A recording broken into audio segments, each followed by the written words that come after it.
I'm here in the Mills Country Club here in Carmel Reyes. So this is an exclusive country club for homeowners in Morning Fields.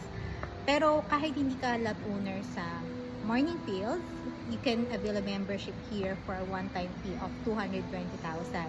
Pero kung resident ka or kaya lot owner ka, 20,000 one-time payment lang ibibigay mo to activate your membership. So, nasa likod ko banda yung basketball, badminton, and table tennis court. So, kompleto dito, may swimming pool, may spa, may gym. Yun nga lang, hindi ko kayo matutour since holiday today. Sobrang daming tao ngayon dito.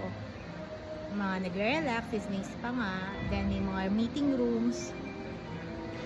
O, diba? Kaya kung active yung lifestyle mo, o kaya may mga anak ka na gusto mo magkaroon ng active lifestyle din, maganda, diba? Yung amenity area nyo is a country club para kompleto lahat. May mga billiards room din dito.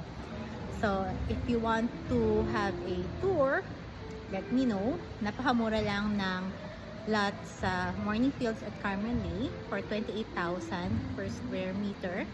You can also enjoy the amenity area of Nuvali kasi sobrang lapit lang doon. So that's it. Message me if you want to tour. Bye!